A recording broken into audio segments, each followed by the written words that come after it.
"You look beautiful," Lucas said, adjusting his cufflinks as I descended the grand staircase in the midnight blue gown he'd selected for tonight's charity gala. 6 months into our arrangement, I couldn't bring myself to call it a marriage, and I'd learned to read the subtle variations in his mask-like expressions. The slight tightening around his eyes told me he was pleased with my appearance, but not with me. Never with me. Something had shifted between us since that night he'd caught me packing. Though he never mentioned it again, the air in the mansion had changed, grown heavier with unspoken threats. The boys were upstairs with their nanny, already bathed and in pajamas, ready for our perfunctory goodnight kisses before we left. "The Hendersons will be watching closely tonight," Lucas continued, his voice smooth as polished marble. "After those unfortunate tabloid rumors." "Ah, yes." The rumors that I was unhappy, that our whirlwind romance was unraveling. True, of course, but inconvenient for the Blackwood brand. I'd learned that's what I was now. A brand component, carefully maintained like the manicured gardens outside. "I'll be the perfect wife," I promised, the words tasting like copper in my mouth. His smile didn't reach his eyes as he placed his hand on the small of my back, guiding me toward the door.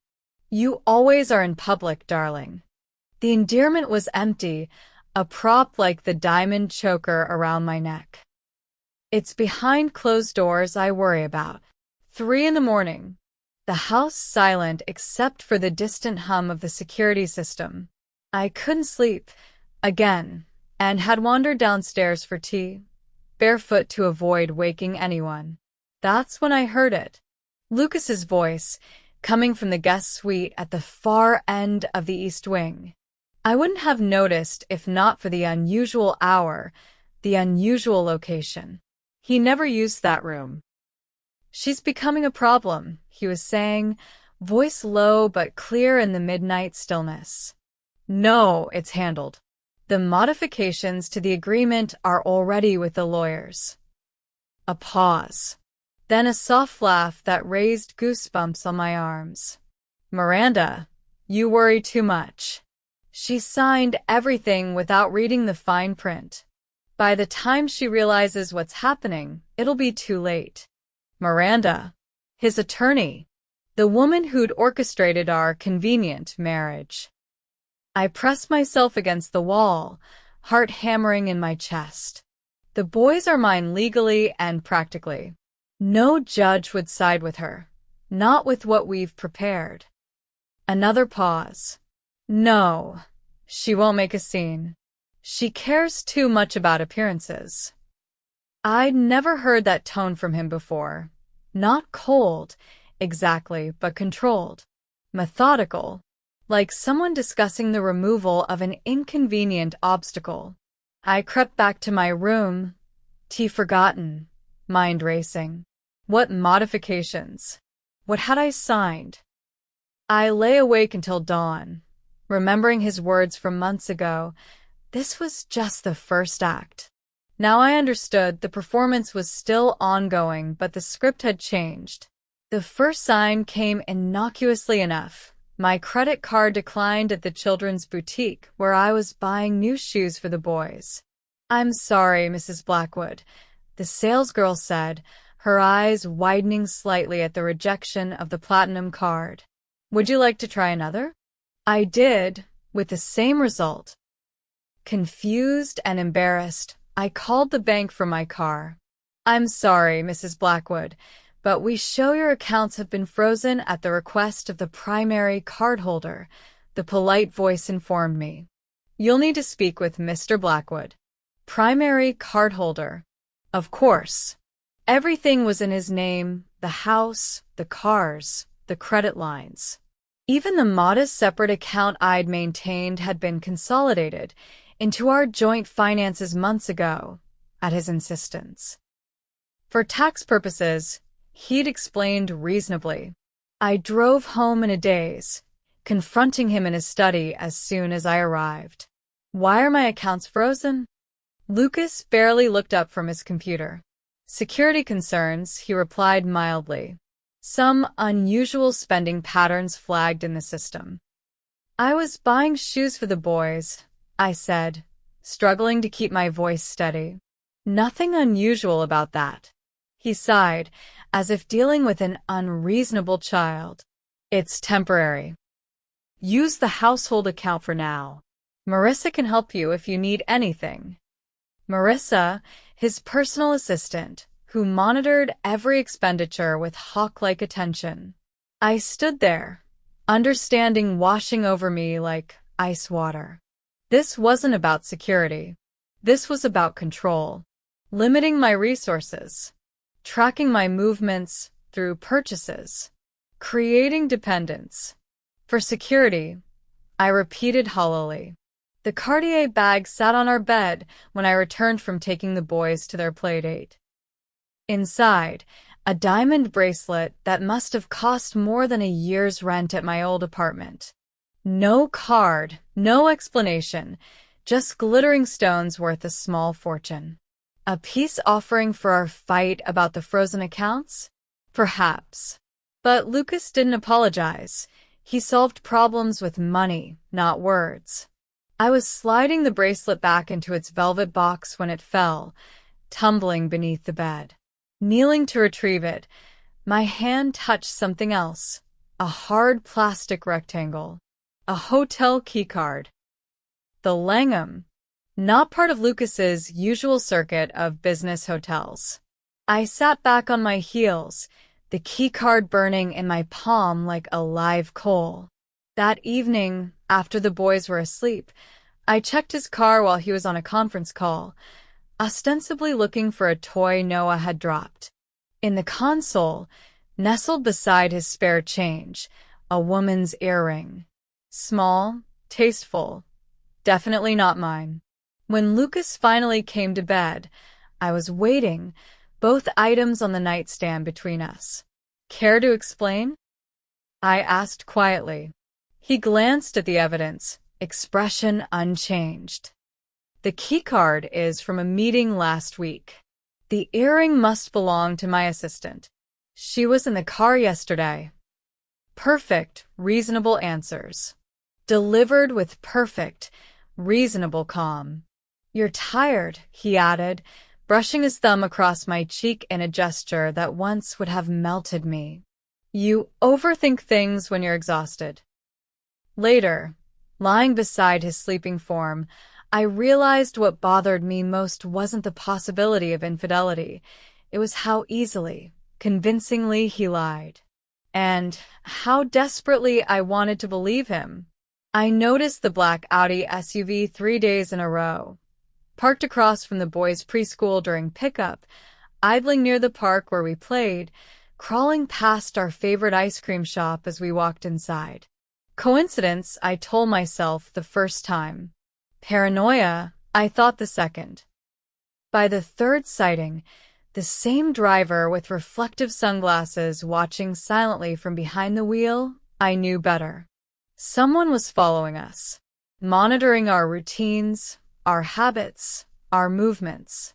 That night at dinner, while the boys chattered about their day, I casually mentioned the car to Lucas.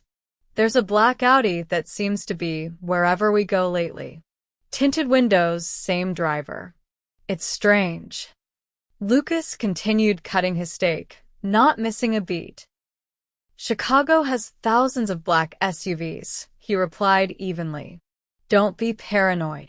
But our eyes met across the table, and I saw it, the flicker of knowledge before he shuttered his expression. He knew about the car. Had probably ordered it. Was he having me followed? Collecting evidence of what, exactly? What was he preparing for? That night, I checked my phone, finding a tracking app one hadn't installed, disguised as a weather widget. My laptop had strange software running in the background. Even the boys' tablets had monitoring programs far beyond normal parental controls. I was living in a surveillance state, my every move recorded, analyzed, documented. For what purpose? I couldn't yet guess, but the dread in my stomach grew heavier each day. The law office of James Harrington was deliberately nondescript, tucked into a converted brownstone far from the gleaming downtown towers where Lucas conducted business. No connection to the Blackwood Empire, no chance of word getting back through connected lawyers or society gossips. I'd paid cash for the consultation, used a burner phone to make the appointment, taken 3 different buses to get here. Paranoid? Perhaps. But necessary. Mrs. Blackwood, the attorney said, reviewing the documents I'd brought. Our marriage contract, prenuptial agreement, the custody clauses I'd finally uncovered buried in legal jargon. His voice shook slightly as he looked up. He has more power than you think. The assessment hung in the air between us. These clauses about irregular behavior, family reputation, breach of household standards, they're deliberately vague. Enforceable, but open to interpretation. His interpretation. I swallowed hard. And the custody arrangement? Harrington removed his glasses, rubbing the bridge of his nose. Illinois generally favors joint custody, but these provisions... If you leave, if you contest anything, if you speak publicly, he can make a case for full custody. And with his resources. He didn't need to finish. Lucas could afford the best lawyers, the best experts, the best judges. Could afford to drag out proceedings until I was financially and emotionally bankrupt. What are my options? I asked, voice steadier than I felt. Document everything, he replied. Start building your case quietly. And Mrs. Blackwood? He leaned forward. Be very, very careful. Men like your husband don't lose gracefully. My hands trembled as I signed the custody petition. After weeks of secret preparation, documenting Lucas's controlling behavior, the surveillance, the isolation, his growing manipulation of the boys, I was finally taking the first step toward freedom. You understand this will trigger immediate response, Harrington warned, watching me complete the paperwork. Once he's served, there's no going back. I nodded, thinking of Ethan's tears when Lucas had coldly dismissed his artwork as messy, of Noah's increasing silence around his father, of the growing distance in their eyes when they looked at me, wondering why I allowed this coldness into our lives. I'm not doing this out of anger, I said quietly, though anger certainly lived inside me, a banked fire waiting for oxygen. I'm doing this because they deserve better than what he's teaching them. Better than watching their mother slowly disappear. Because that's what was happening. I was vanishing piece by piece, under Lucas's calculated control. My friends, my independence, my voice. Even my relationship with my sons was being subtly reshaped, Lucas positioning himself as the reasonable parent, me as the emotional, unreliable one. The petition requested temporary full custody based on psychological manipulation and controlling behavior. A bold move, perhaps too bold, but necessary. He'll fight this, Harrington said, accepting the signed papers. With everything he has. I know, I replied, straightening my shoulders. So will I. Outside the office, I paused on the sidewalk, taking a deep breath of fresh air that tasted, for the first time in months, like possibility. Lucas came home early the day after being served, bearing gifts, a stuffed dinosaur for Noah, a model rocket kit for Ethan, an emerald necklace for me. His smile was perfect, warm, almost genuine as he helped the boys unwrap their presents, listening to their excited chatter with unusual attentiveness.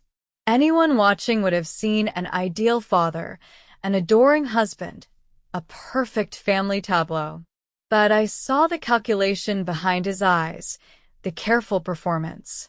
That night, he moved his things from our bedroom without explanation or drama, simply disappeared into the guest suite after kissing the boys goodnight.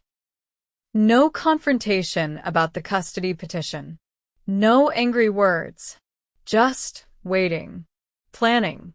I knew Lucas well enough by now to recognize the dangerous quiet before he struck.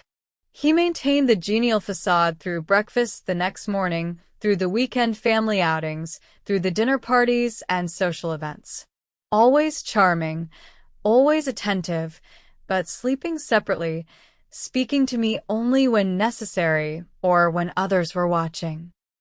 The staff exchanged nervous glances when they thought I wasn't looking. The security teams seemed to multiply overnight, their presence more obvious, more intrusive. Something was coming. I could feel it building like pressure before a storm, could see it in the contemplative glances he cast toward the boys when he thought I wasn't watching. Whatever Lucas was planning, I knew with bone-deep certainty it would be devastating. And perfectly, meticulously legal. The court documents arrived on a Tuesday morning, delivered by a sympathetic-looking courier who couldn't quite meet my eyes. 57 pages of allegations, each more shocking than the last. Mental instability, paranoid delusions, narcissistic tendencies, emotional manipulation of the children, erratic behavior, suspected substance abuse, attempts to alienate the children from their father, the psychiatric evaluation I'd never undergone, the therapist's notes from sessions I'd never attended, text messages I'd never sent, photos taken out of context, me looking tired after a sleepless night with a sick child, transformed into evidence of instability. Witness statements from staff members detailing my concerning behavior. I sat at the kitchen table, papers spread before me, feeling the walls close in. He'd been building this case for months, I realized. Every interaction documented and twisted. Every moment of frustration or exhaustion weaponized. My own home had been a courtroom where evidence was gathered without my knowledge, my role as villain already written and cast. When Lucas returned that evening, I confronted him, custody filing in hand. "These are lies," I said, voice shaking. "All of it. Fabricated." He regarded me calmly, straightening his cufflinks, a gesture I'd come to recognize as his way of centering himself before a business negotiation. "My attorney advised against this conversation," he said, voice neutral. "But since you've raised the issue, perception is reality in these situations. And your perception has been concerning." The way he looked at me then, studying me like a specimen under glass, made me understand how completely I'd underestimated what I was fighting against. Not just a controlling husband, but a man willing to destroy me completely to maintain his control. "Mommy, are you sick?" Noah's small voice cut through my thoughts as I tucked him into bed. My heart stuttered. "No, sweetheart." "I'm fine. Why do you ask?" He fidgeted with his dinosaur pajama button, avoiding my eyes. "Daddy says you're not feeling well. In your mind." The words landed like blows. "He says that's why you seem sad sometimes. And why you and him sleep in different rooms." My throat closed around the rage building inside me. Lucas had begun poisoning our children against me. Subtly, carefully, but unmistakably, planting seeds of doubt about my stability, my reliability as their mother. "I'm not sick, Noah," I said gently, willing my voice to remain steady. "Sometimes grown-ups disagree about things, but that doesn't mean anyone is sick." His small face, so like his father's, yet so much more open, searched mine for reassurance. "Daddy says we might need to go away for a while, so you can rest and get better." Ice flooded my veins. "Go away?" I kept my tone light, though panic clawed at my insides. "Where would you go?" Noah shrugged. Daddy didn't say. Just somewhere fun while doctors help you. I finished tucking him in, reading his favorite story, kissing his forehead, all while my mind raced with horrific possibilities. Later, I found Ethan's tablet open to a travel website, private islands, remote villas, properties without extradition treaties. The search history had been cleared, but this page remained open. Not carelessness. A message. Lucas was telling me what was coming next, and daring me to try stopping him. I knew something was wrong the moment I pulled into the driveway. The house was dark, completely dark, not even the porch light left on as usual. The security guard normally stationed at the gate was absent. The evening Manny's car wasn't in its usual spot. My hands shook as I fumbled with my keys, dropping them twice before managing to unlock the front door. Hello? My voice echoed in the cavernous entryway. No response. No patter of little feet running to greet me. No distant sound of bath time splashing or bedtime stories. Just silence, heavy and wrong. Ethan? Noah? I called again, flipping on lights as I moved through the house, each empty room increasing my panic. Their bedroom door was open, lights off. Inside, my world collapsed. Empty beds. Empty closets. Favorite toys gone. In Noah's crib lay his worn blue sweater, the one he refused to sleep without. In Ethan's bed, his beloved stuffed giraffe with one ear missing. They would never have left these behind willingly. My knees gave out, and I sank to the floor between their beds, a scream building in my throat that I couldn't release. I knew before checking that Lucas was gone too. His closet half empty, passport missing from the safe. No note. No explanation. Just the deliberate cruelty of those left-behind comfort objects. Telling me they'd left in a hurry, upset, without the things they loved most. My phone rang. Harrington, my lawyer. They're gone, I whispered when I answered. I know, he replied grimly. I just got the emergency motion filed with the court. He's claiming you're a danger to yourself and the children. He's been granted temporary emergency custody until a full hearing. There's nothing legally we can do right now, Detective Santos explained, her eyes sympathetic but her words devastating. Mr. Blackwood has legal custody through the emergency order. He's their father. There's no Amber Alert, no kidnapping charge we can file. I sat in the police station, clutching the boys' sweaters I'd brought as proof they hadn't left willingly, proof this wasn't right. But what was proof against a billionaire's carefully constructed legal labyrinth? He's taken them out of the country, I said, voice raw from crying. I know it. Santos Sigurd. Without evidence of that. His private jet left O'Hare last night, I interrupted. I checked. Destination listed as confidential. He has homes in 7 countries. Connections in dozens more. Properties I'd never seen, mentioned in passing or glimpsed in documents. Places without extradition treaties. Places where American court orders meant nothing. Mrs. Blackwood, Santos said gently, I understand you're upset.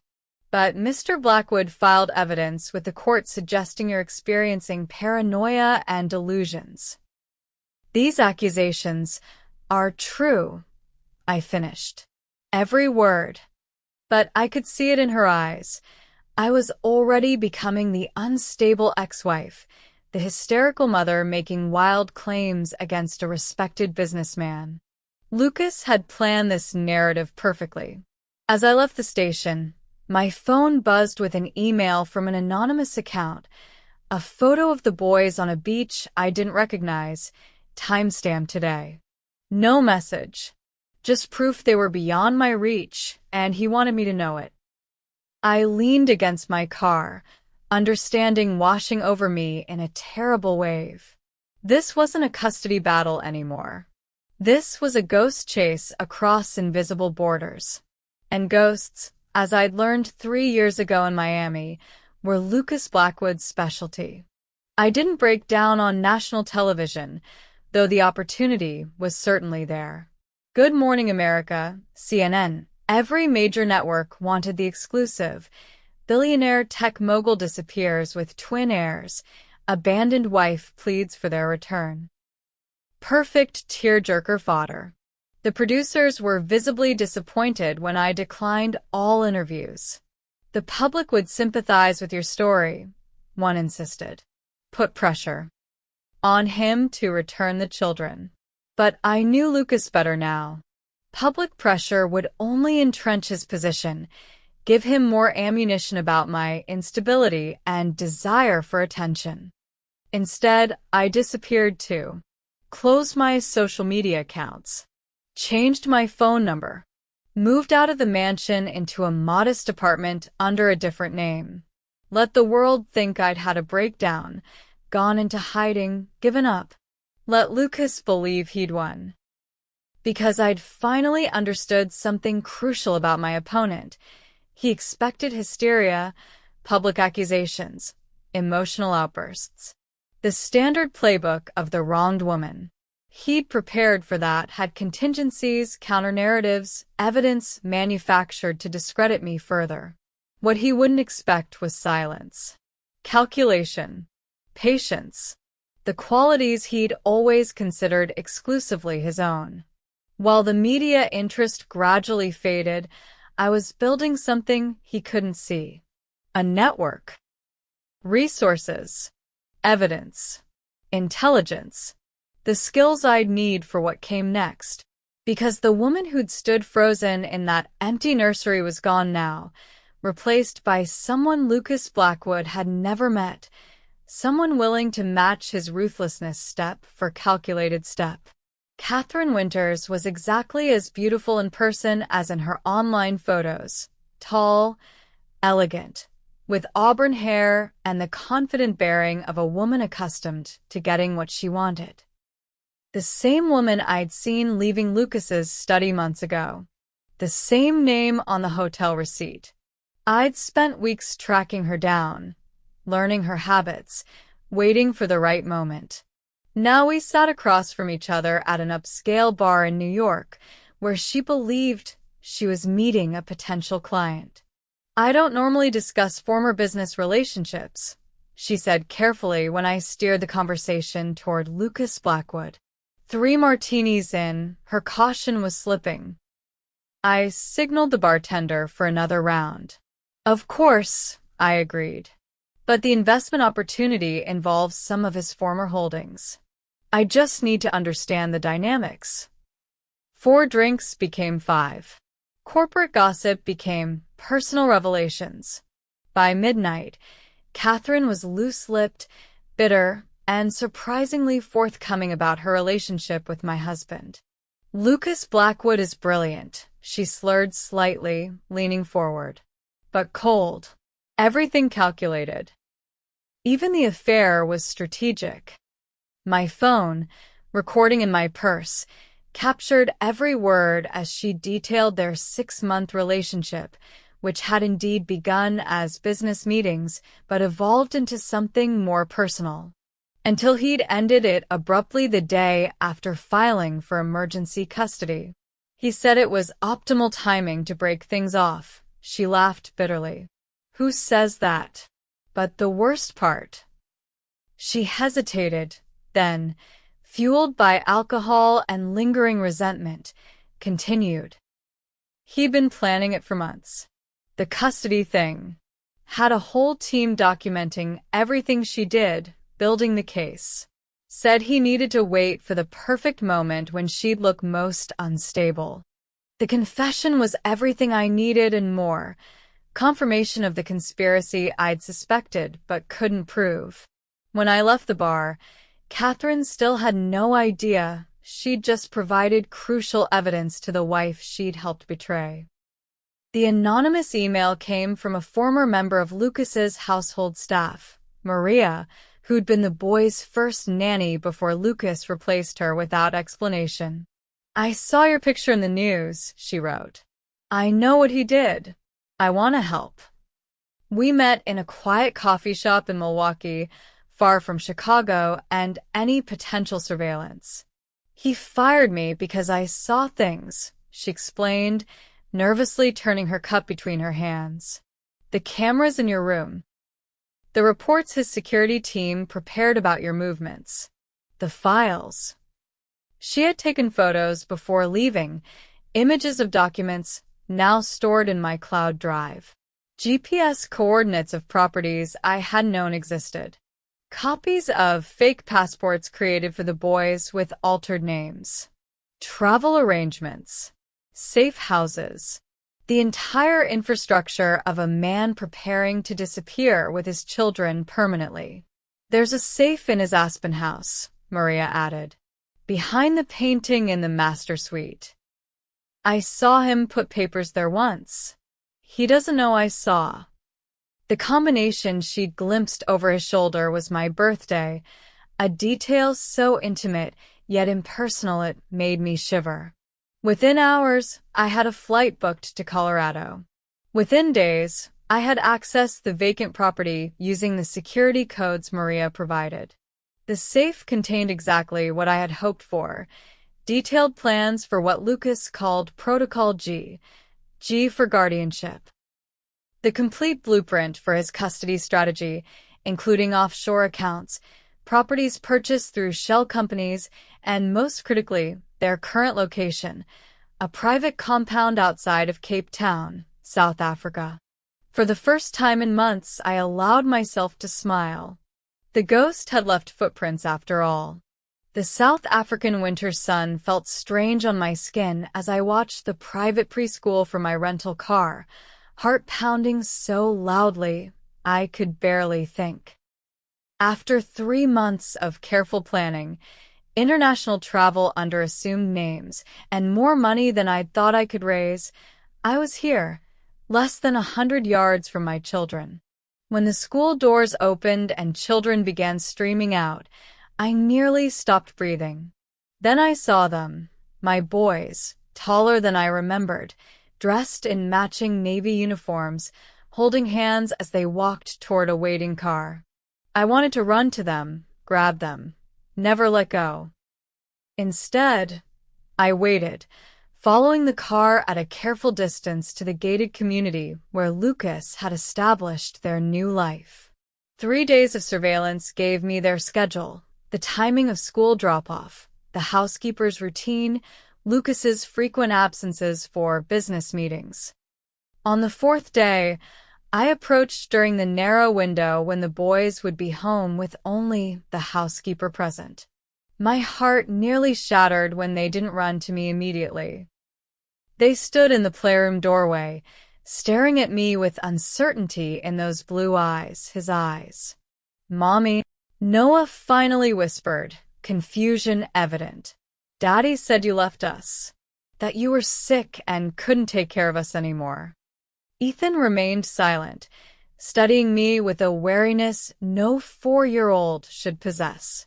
"I never left you," I said softly, kneeling to their level. "I've been looking for you every single day." Noah took one hesitant step forward, then another. "Did you get better?" he asked. Before I could answer, a key turned in the front door. Lucas had returned early. Our time had run out. Lucas froze in the doorway, briefcase still in hand, taking in the scene before him, me kneeling before our sons, Noah half-stepped toward me, Ethan watching warily from a distance. For a single unguarded moment, genuine shock registered on his face. Then the mask slipped back into place, smooth and controlled as ever. "How unexpected," he said, voice dangerously soft. "Boys, go to your room, please."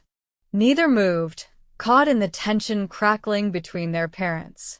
"Now," Lucas added, and they scurried away, casting confused glances over their shoulders. When they were gone, he turned to me. Impressive, though ultimately futile.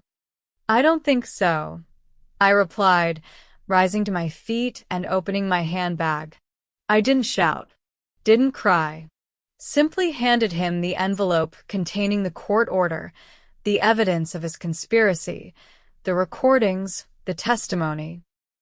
This is a South African court order granting me temporary custody pending formal hearings, I explained calmly. Your housekeeper has already been served as a witness. Local authorities have been notified. Your passport has been flagged. His eyes widened almost imperceptibly as he scanned the documents. Legitimate, binding, devastating. You can fight this, I continued. Try to disappear again. But the evidence of your conspiracy, the testimony from Catherine, from Maria, from others, it's all been filed with courts in 3 countries. If anything happens to me or the boys, if you try to run, it releases automatically to authorities and media worldwide. I stepped closer, my voice dropping. You taught me well, Lucas. I learned to think like you, plan like you, and now I've beaten you at your own game. This time you lose. Quietly. The International Family Court was a sterile, modern building in downtown Cape Town, the courtroom cold despite the winter sunshine streaming through high windows. Lucas sat with his legal team at one table, perfectly groomed in a charcoal suit that probably cost more than most people's cars. I sat at the other with James Harrington, who had flown in to represent me alongside local counsel. The boys waited outside with a court-appointed supervisor. Every major financial and legal resource Lucas commanded had been deployed in the 2 weeks since I'd found them. Motions filed, counter-evidence presented, expert witnesses flown in from around the world. Money could buy impressive legal firepower. But it couldn't erase the evidence I'd gathered, the pattern of manipulation and control documented in his own words, his own files. The court has reviewed extensive evidence from both parties. The judge began, her accent clipping the words precisely, including documented evidence of Mr. Blackwood's deliberate campaign to alienate the children from their mother through fabricated psychological evaluations and manufactured evidence. Lucas's jaw tightened, the only visible sign of his fury as the judge continued. The removal of the children across international borders represents a clear attempt to circumvent U.S. court jurisdiction and demonstrates a concerning pattern of control and coercion. When she granted me temporary full custody pending final hearings in the U.S., with supervised visitation for Lucas, he didn't look at me. His gaze fixed on the boys, who had been brought in to hear the ruling in child-appropriate terms. This isn't over, he said quietly as we prepared to leave. I met his cold blue eyes directly, no longer afraid. Yes, I replied simply. It is. The final custody hearing in Chicago came 6 months later. 6 months of supervised visitations.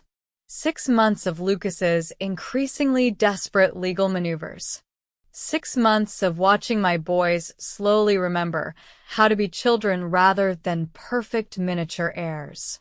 The courtroom was closed to press, but everyone knew what was at stake. Lucas had lost much in those months. Board members questioning his judgment after the international custody scandal, business partners stepping back, the carefully constructed image of visionary leader tarnished by revelations of his manipulation and control. He'd offered settlements, massive financial packages in exchange for shared custody. I'd refused each one.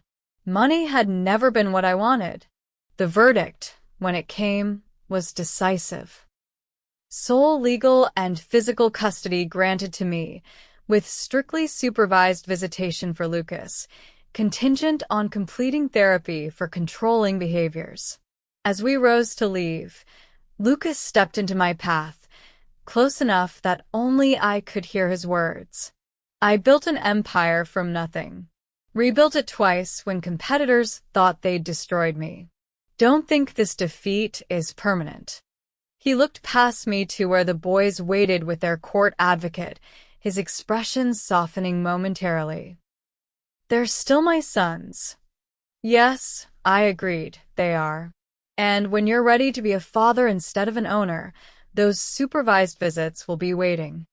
I stepped around him, head high, walking toward my children, our children. This isn't over, he called after me, loud enough for others to hear. I turned back, meeting his gaze one final time. Yes, I replied, voice clear in the hushed courtroom. It is.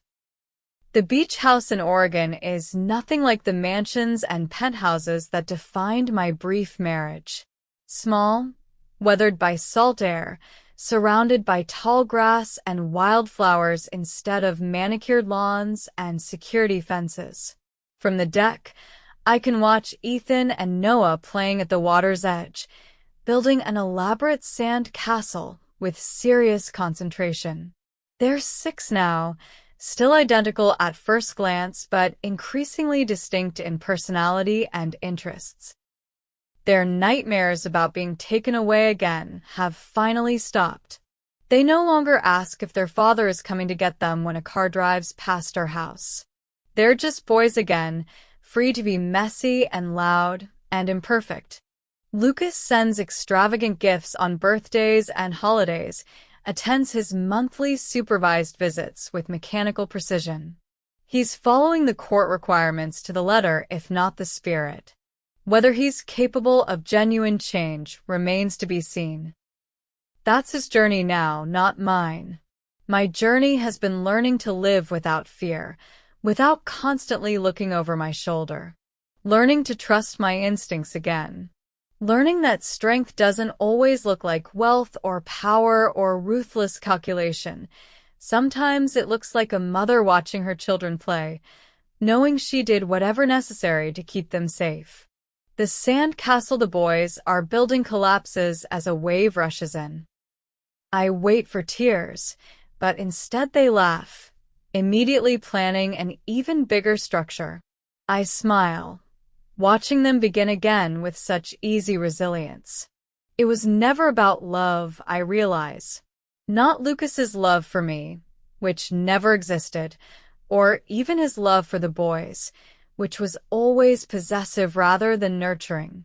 It was about keeping them safe, about breaking cycles, about choosing freedom over fear, no matter the cost. And in that, at least, I finally won. Wow. What an emotional journey. If this story touched you, please like this video and subscribe to the channel for more powerful stories about strength, survival, and fighting for what matters most.